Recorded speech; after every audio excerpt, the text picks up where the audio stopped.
Hi, everybody. Welcome back to English 116, and this is for our class for Tuesday, the 3rd, where we are putting closure onto our short story unit, which means that we are able to make decisions very soon, if you haven't already, about paper topic number 1. And as you know, I've given you some ideas, so you can create your own paper topic, but you do need to get it approved by me, and more importantly, it has to be about one of the texts that we have examined in class. So we were talking about Young Goodman Brown, Soldier's Home, and Battle Royal. I kind of think of these three stories as a unit together, even though they're from very different times. And Young Goodman Brown by Nathaniel Hawthorne gives us a good idea of how New England was settled. After all, it is in England that is new, and also a bit about the Puritans, a very strict religion that didn't really see any kind of in between. One was either evil or one was good. And what we see Nathaniel Hawthorne do is write a story about a man on a journey, and it can be a literal journey, but it can also be a figurative journey. This piece is known as an allegory. In other words, everything is representational, everything is figurative. So, yes, young Goodman Brown is an individual, but young or youth represents innocence and somebody who's naive. So, this is a coming of age piece. And Goodman would have been the term that individuals would have been called at the time if they were male, Goody if they were female, much like Mr. and Miss today. And Brown, I think, works nicely. Not only is it a common name, so that one could suggest that Goodman Brown's journey is common, but Brown represents something that's soiled, or at least it suggests something that is browned or soiled. That works very well for the idea that he's in the wilderness, and more importantly, what he learns in the wilderness, that everyone is soiled, everyone has sin, despite the Puritan idea that those that are holy couldn't be capable of sin. The fact that Nathaniel Hawthorne came from a family involved in the witch trials and was so guilty about it that he changed his surname from Hathorne to Hawthorne seems to support what we see in the text itself. And that ultimately, while Salem is known for the witch trials, what we see is Goodman Brown on a journey that may or may not be a witch meeting. And the ambiguity is deliberate. We're even asked, had Goodman Brown fallen asleep and dreamt a dream of a witch meeting? And the response is, be it so if you will. In other words, if that's what you want to believe, that it's completely unimportant. What is important is how Goodman changes. And of course, the setting reinforces what we are going to be experiencing in the story itself. It's sunset. So this is the beginning of darkness.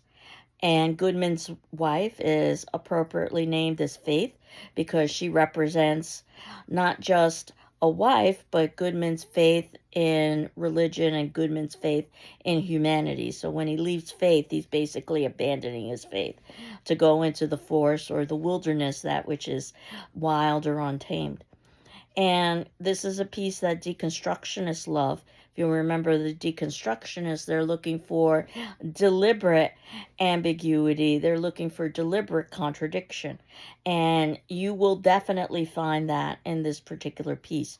Because every time there's a piece of evidence that would seem to suggest that a supernatural event is occurring, such as the traveler with a wriggling staff, this traveler we assume is a devil figure, and the reference to the staff as a snake, of course, has all kinds of biblical allusions, since snakes are associated with evil. The snake was how ultimately Adam and Eve were seduced in the biblical story of the creation of man. Ultimately, what we see also is this staff wriggling might be an ocular deception, which means a figment of the imagination. And that, yes, the trees have dew on them, but they were previously on fire. So, how could they have dew on them? And this goes on and on and on. Goodman sees Faith's ribbon to suggest that Faith was present. However, when Goodman returns, Faith is wearing her ribbon. I know that in modern day, the easy way to explain this would be that Faith has multiple ribbons, though at the time period, it was much less likely for an individual to own multiples. So if you live in an old home, for instance, you know how little closet space you have. That's very deliberate because people didn't own the amount of, of things that we own today. The ribbon is pink, which in our time is often associated with innocence and purity. But if you know anything about the Puritan ethos, color was considered evil. So if you've seen any old pictures of the Puritans eating at, let's say, a Thanksgiving meal, you'll see that they're dressed in black and white. So why is Faith wearing color? To suggest that perhaps she too is tinged with evil, which would be reinforced with the idea that perhaps she's at the witch meeting as well. And the fact that the witch meeting may or may not have occurred is irrelevant because what does matter is how Goodman has changed because of the experience. First, he has to learn that evil is everywhere. Church leaders, politicians, but more importantly, Goodman never accepts the most important lesson that he himself has evil within him, or else he wouldn't have traveled into the wilderness in the first place. He knows it's an evil errand. Faith tries to keep him back, and yet he continues on. And at the ending of the text, we see how Goodman becomes a darkly meditative man with no hopeful verse upon his tombstone. We are not supposed to emulate Goodman's example. The fact that Goodman is unable to reconcile the idea that evil exists within himself is a lesson for us, that we too have evil, and our faith should not be destroyed because of it. We should not become darkly meditative, which is why Goodman has no hopeful verse upon his tomb. A wonderful commentary on the very binary view that the Puritans had about good and evil. With lots of symbolism, it is no mistake that Goodman is a newlywed, and that's supposed to represent innocence and being naive, just like youth. The fact that he's been married for 3 months. 3 is a Christian symbol, oftentimes used to denote Trinity. So, that said, you can see in the notes below, I've talked a little bit about some of the themes in Young Goodman Brown, the Puritans that persecuted English Christian religion, that basically settled in New England and began to persecute others for their religious beliefs. So, hypocrisy is a major element that's examined in this particular text. And the sin and the hypocrisy includes Goody Cloyce, who taught Goodman his catechism, which means a Sunday school teacher in effect, politicians, professionals, widows. In fact, the Traveler at one point says, many a woman eager for widow's weeds. And in other words, these are married women who have killed their husbands so they could become widows. Or he talks about beardless youths, that men who are so young are really boys, they can't yet grow beards, have basically made haste for their inheritance. In other words, they've killed their parents so they could have the inheritance.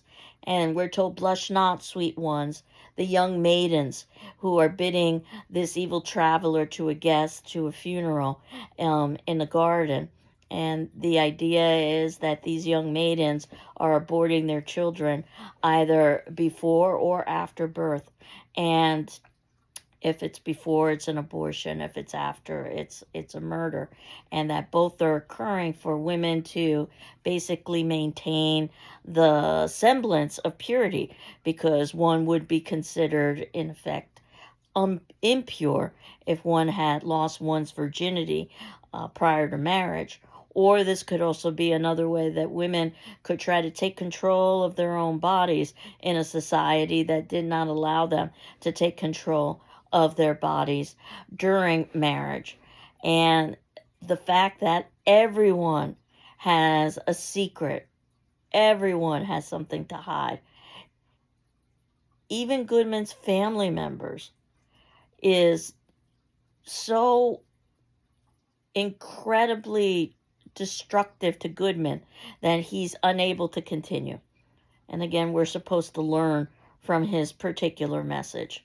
The lesson to us is, or from his particular experience, the lesson to us is that evil exists in religion, in humanity, and of course, Goodman.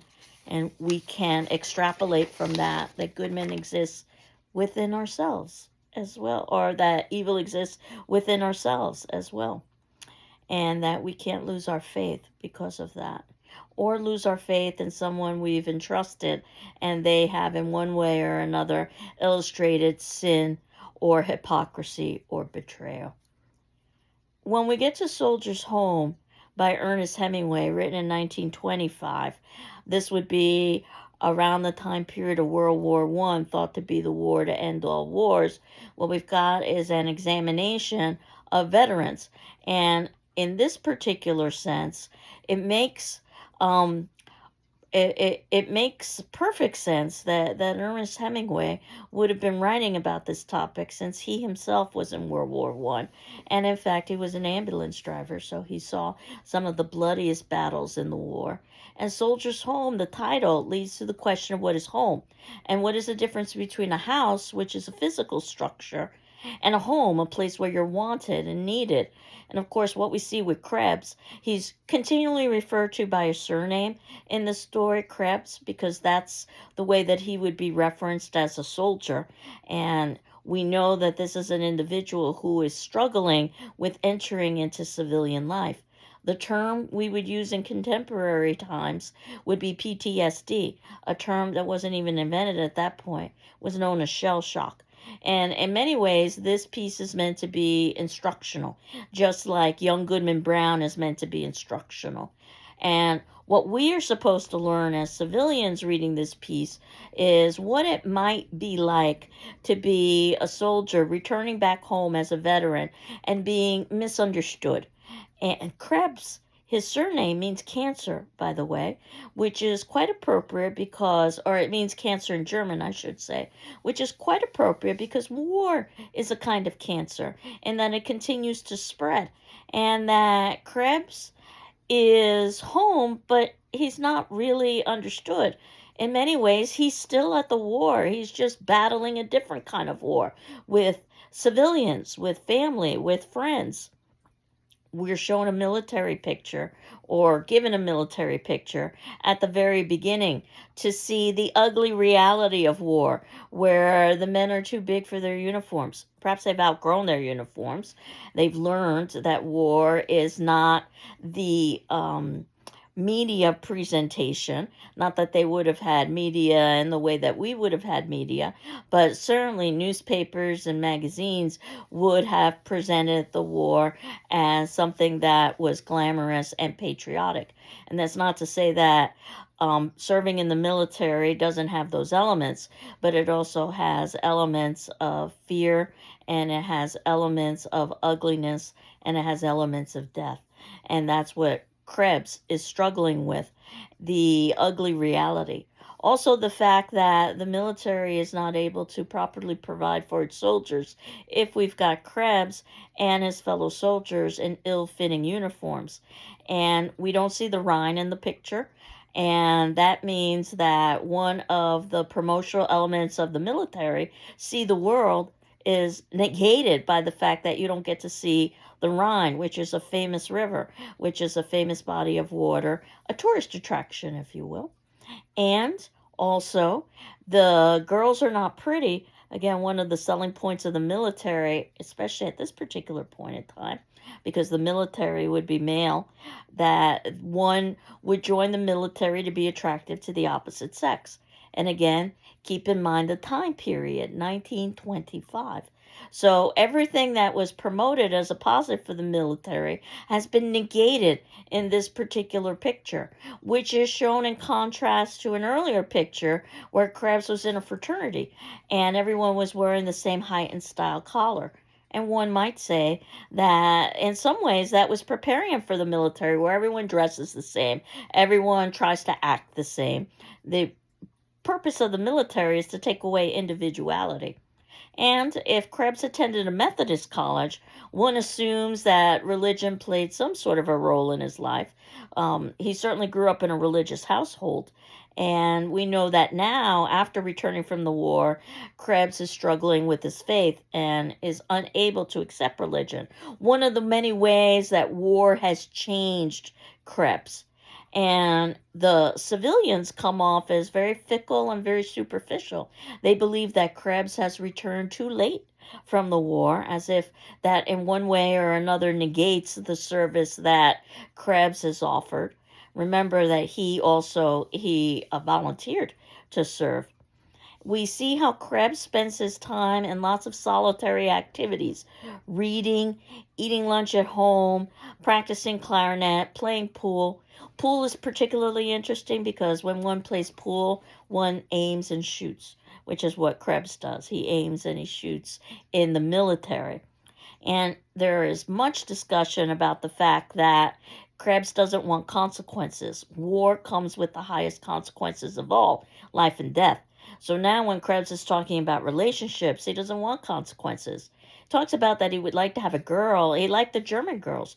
Keep in mind that the German girls would probably not be fluent in English.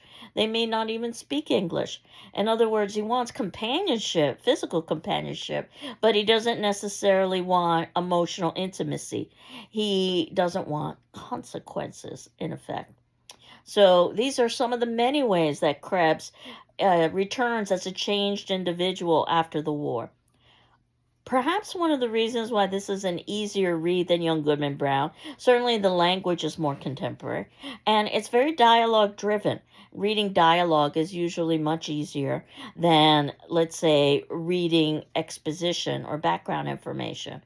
And in the dialogue, we learn a lot about Krebs's relationship with his family. Note that he never has a direct conversation with his father. His mother basically serves as the intermediary between Krebs and his father, which illustrates a kind of distance between them. Krebs's sister calls him Hare, a nickname which suggests that they have a closer relationship.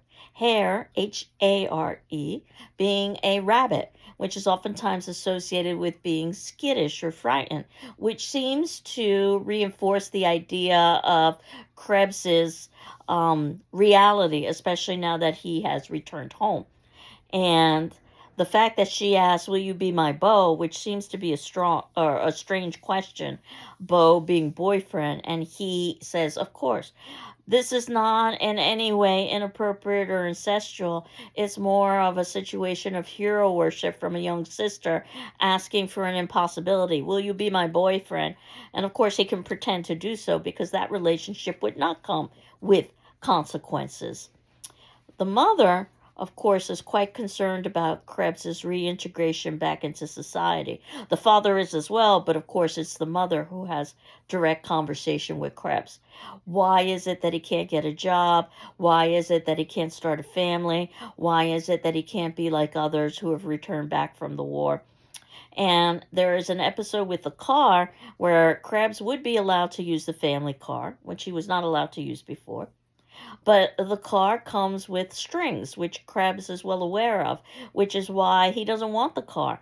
That the car comes with the expectation that he will get a job and that he will get a girl and that he will enter into, quote, normalcy, unquote, whatever normalcy happens to be.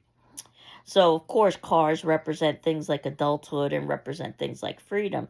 But Krebs isn't ready necessarily for the consequences, if you will, that would come with a car.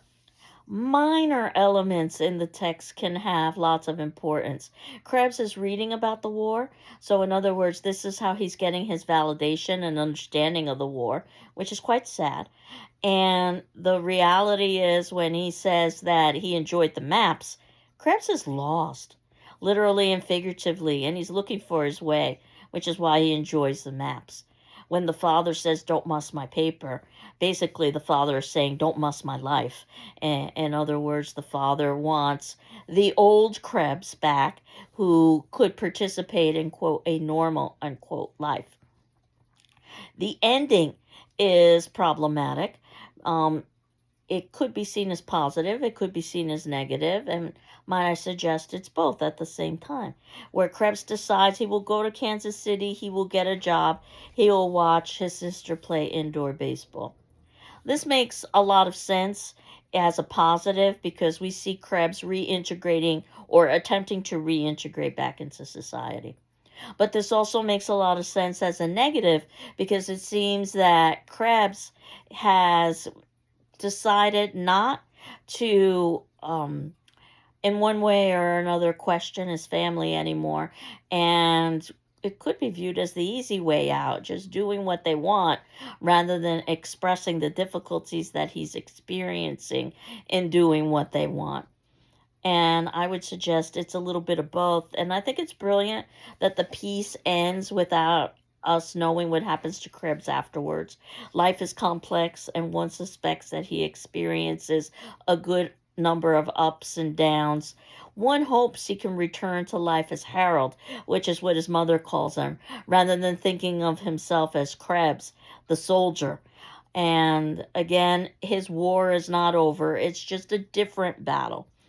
And talking about battles, Battle Royal is also a battle, which was written in 1947 and was the opening chapter, as I had indicated, of Invisible Man, about an adult narrator who is black who talks about how he's invisible because he's merely seen by the color of his skin. And he explains some of his episodes in youth that reinforced and taught him that lesson. And the opening chapter of the book that we are reading, Battle Royal, is when he's reflecting back on his youth, the ending of high school, where he delivered a speech that was so impressive that he was asked to deliver the speech to the leading citizens of the town, the teachers, the doctors, the lawyers. Note that they're all male. And I can't help but think of parallels with young Goodman Brown, where the leading citizens of the town, though they were both male and female, were going to the witch meeting. And the reality that our Invisible Man experiences is that they don't want to hear his speech. What they want to do is to have him participate in a boxing match, which is symbolic for the battle that the disenfranchised basically fight every day.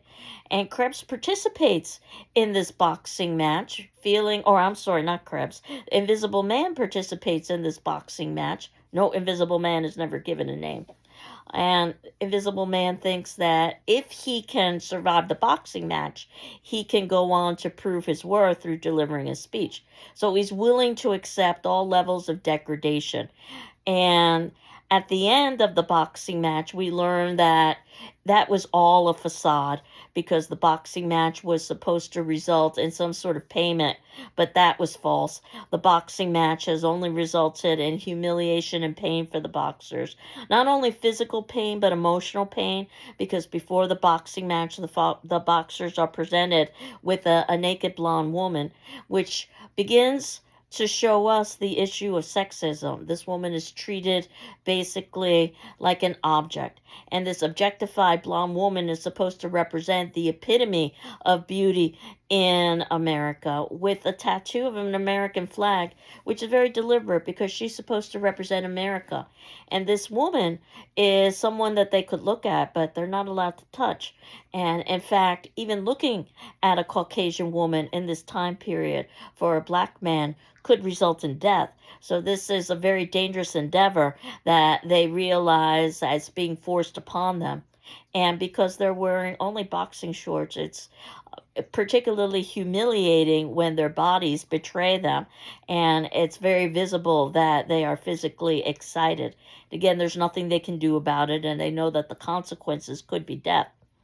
And the woman is just tossed around like they say a Cupid doll, much like the men are going to be objectified and used for entertainment.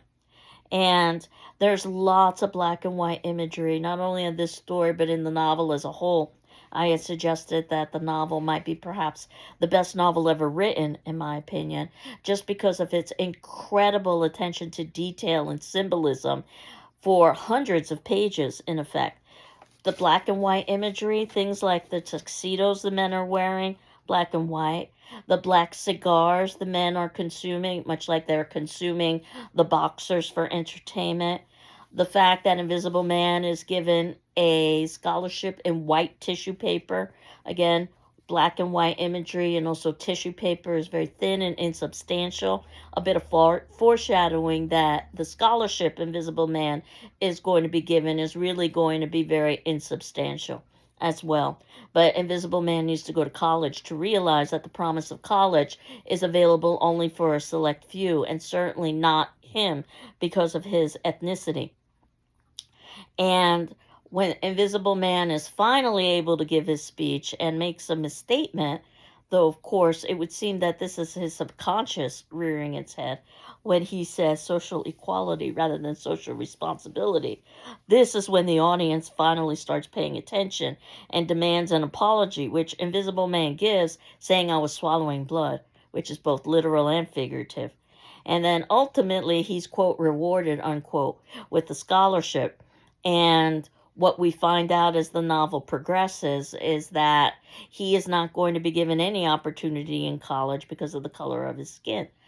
This is suggested when Invisible Man tells us about his grandfather in the story, who the grandfather on his deathbed told Invisible Man that he was living with his head in the lion's mouth. In other words, that he was living in danger, and that the goal was to overcome him with yeses, to undermine him with grins. In other words, to pretend to be meek in order to get access to the dominant culture. In other words, to be a spy in the enemy's country, because a spy basically pretends and gathers recognizance and then uses that against a particular group of people. This is what the grandfather is saying on his deathbed that Invisible Man has to do, and that this is what the grandfather has done his entire life. He wasn't happily meek. He was using meekness as a weapon. But Invisible Man doesn't understand this in his youth. It's something that he will come to understand as the novel progresses. And if you're ever going to tell the truth, it's probably on your deathbed. And even though Invisible Man doesn't understand necessarily the significance of the grandfather's words, by the ending of the story, he has a dream, which oftentimes is a subconscious representation of our emotions or fears. And the dream is of the grandfather. And they're at a circus, and the grandfather refuses to laugh at the clowns. Again, this could be a symbolic element of the grandfather refusing to do what he's expected to do, because you're supposed to laugh at clowns. And the idea that this entire situation is much like a circus where none of it makes any kind of sense. And grandfather tells Invisible Man to open an envelope, and it's inside another envelope and another envelope. I can't help but think of those German nesting dolls. And then finally, there's a message that says to keep the Invisible Man running with the use of the N-word, which I know is quite problematic. This is something that we saw also in Young Goodman Brown. But I think it's important historically to illustrate the time period and part of what these authors are trying to teach about how unacceptable and inappropriate that would be. But Invisible Man awakes from his dream, and he says that he doesn't understand its meaning. First, he has to go to college, which means that once he's in college, he's going to understand some of the negative foreshadowing that appeared in that particular dream. And I can tell you that from my own personal perspective, you might have noticed that the scholarship was given to Invisible Man not only wrapped in white tissue paper, but it was in a briefcase. And a briefcase has symbolism associated with professional success. And that briefcase is mentioned, probably less than a half a dozen times throughout the entire novel. And I wrote a paper about the significance of that briefcase when I was an undergraduate, or perhaps I was a graduate student, but regardless, I was a student. And the reality is that something that tiny of a detail would have such significance in the novel is one of the many reasons why I think this particular piece is a work of genius. It almost reminds me of Citizen Kane, because both Orson Welles and also Ralph Ellison, the author of Battle Royale, and Invisible Man. Not The Invisible Man. You might have heard of that book. That's about the person who becomes supernaturally invisible. That we're not talking about that story. But Ralph Ellison was young, just like Orson Welles was young when they produced their greatest work, and basically had to live in the shadow of that. I suspect that if Ralph Ellison had produced this at the ending of his career, it would have been seen as his crowning achievement. Just like I suspect if Orson Welles had made Citizen Kane at the ending of his career, it would have been seen as his crowning achievement. But since he was so young, both of these men were so young, the expectation of more basically hounded them throughout their lives.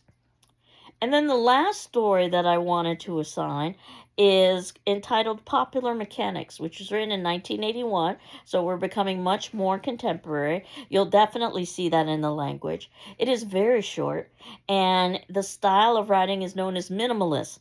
Now, we've seen some writers be minimalist before, that they haven't given us a lot of information. Story of an Hour was quite short. It was about a page and a half long. And something like Hemingway, even though his piece was longer, Hemingway was known for wanting to be concise. And the idea was that less is more. But I think that's really illustrated in the minimalistic style, which is evidenced by Raymond Carver. And once again, time periods are important because if you think about the times of the 1980s, divorce was beginning to become popular. Notice the title, Popular Mechanics. I think that's very deliberate. It wasn't the way it is in 2026, where more than half marriages end in divorce. And what we've got in this minimalistic piece of writing is an examination of a couple that's arguing. We don't know why they're arguing because ultimately that's not important. They aren't given names. We've seen this technique before. It helps to universalize them. Note that the conversation they're having is not in quotation marks. It's one of the ways that Carver sort of breaks expectations. But I think quotation marks are also unnecessary because when we use quotation marks, we're usually illustrating exact language from an individual. Their argument, so to speak, could be so generalized, it could be so expected that it's not even necessary to put in quotation marks because this is basically the formula that's followed during a breakup. I'm glad you're leaving, you son of a bitch, for instance. And while a different profanity might be used, the end result is quite similar. And that this couple is arguing first over possessions, but then ultimately over their child. Lots of foreshadowing that goes on here. The setting is of a dark tone. We know that there's a small window that's facing the backyard. Usually, windows represent expansiveness and freedom and opportunity, but not when they're small, not when they're dirty, not when they're facing the backyard. Snow, which could be represented as something that's positive or white or pure, is melting into dirty water. It's becoming dark both outside and inside, which is literal as well as figurative. They are arguing in a kitchen, which is usually representational of the heart of the house, the kitchen, the place of safety, but not when an argument is occurring. A baby is screaming and they are ignoring the baby because they are arguing over possession of the child, as if the child were an object. Even holding the child over a stove, a very dangerous place for a baby. Some of the foreshadowing that occurs, initially they argue over the baby's picture. And the reality is that they both can't have one picture unless they were to tear that picture in two. Note that, because we will revisit this in a moment or two. They'd ruin the picture if they tore the picture in half. And then they shatter a flower pot. Now, a flower pot is a live being. A picture is an inanimate object. So the stakes are getting higher, so to speak, about their destruction or possible destruction of what ends up being the child itself. And the child is referenced as it at one point, as if it were a possession. And at the ending, as they are both pulling back as hard as they can, and the issue was decided, we aren't told literally, but we can assume that two adults pulling as hard as possible on a delicate baby would literally kill that baby, would rip that child in two. And if you know anything about the biblical story of Solomon, you'll see the connection with this story. Because in the biblical story of Solomon, King Solomon is approached by two women who both claim to be the mother of a baby. And King Solomon is unable to get them to come to any kind of agreement. So he suggests that the fair way to settle this argument would be to split the child in two, and each woman gets half of the child. And the biological mother ends up stepping forward and saying, let the other woman have the child. Because the biological mother cares so much for the child that she's willing to sacrifice the child's, or she's willing to sacrifice her investment in the child to protect the child's welfare. And the lesson of the story of Solomon is that a true parent will sacrifice themselves for the benefit of their child. What we get in Popular Mechanics is a story where two people who are so selfish, neither is willing to sacrifice themselves for the benefit of their baby. So it doesn't matter why they're arguing. It doesn't matter what their past history is. None of it matters. All that matters is that this couple is splitting up this child, which is what couples oftentimes do emotionally. When children are asked or demanded to take sides, for instance, in a parent relationship, or even physically, where children spend half of their time at one locale and half of their time in another locale. And the message in this piece is that it's selfish and it only leads to the destruction of the child and the family unit. If you were to look up the definition of mechanics, you would see that it's two forces working against one another, which works so nicely for this piece. But you might also be familiar with the magazine called Popular Mechanics, which would have been particularly well known at the time in which this story was written. Popular Mechanics was a magazine that it gave instructions on how to build and fix things. And this story, in many respects, is giving instructions on how to break and destroy things. The original title of this piece, by the way, was mine, and it's probably obvious why it would be named mine, but the author decided to call it Popular Mechanics, which really leads the reader into more questions, and it's something that you don't necessarily understand until you get to the ending of the piece. So even though it's incredibly short and minimalistic, it's got so much there. So that would basically end the possibilities for our first paper. And next class, I wanted to talk about some of the conventions of writing a paper and begin to introduce our next unit, which is drama. But for today's attendance question, which would be due on the 5th of March, which is Thursday, and certainly if you need an extension, let me know. And as you know, you're not required to respond to your peers, but you're certainly encouraged to, much like you would in a class situation if we were face-to-face. But what you are required to do is to read your peer responses and my responses in turn, because I respond to all of you. Is at this point, what text do you think you would write paper number 1 about and why? Is it going to be about Citizen Kane or one of the short stories? And if so, which short story? More importantly, why? Now, you can certainly change your mind. You don't have to be committed if you've identified a particular text to this, but I want you to begin thinking seriously about which text you want to write about.